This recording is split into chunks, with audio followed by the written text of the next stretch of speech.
যুবক ভাইদেরকে বলছি, ভাই তোমরা এখনো লাইফটাকে খুব এনজয় করছো না। এনজয় করো না ভাই, এনজয় করো না। আগে টাকা কামাও, আগে টাকা কামাও।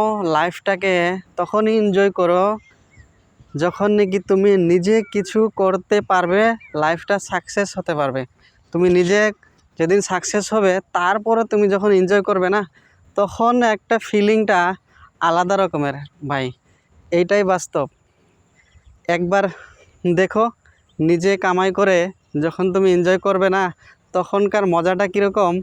আর তুমি বাবার টাকায় ফুর্তি করা, সেটার মজা কীরকম, একবার ডিফারেন্সটা তুমি দেখবে। নিজের টাকায় ফুটানি করা আর বাবার টাকায় ফুটানি করা বহুত ডিফারেন্স। তুমি নিজের টাকায় যখন ফুর্তি করবে, তখন দেখবে একটা আলাদা রকমের একটা ফিলিংস পাবে। সঠিক কথা বললাম কি না কমেন্টে বলবে।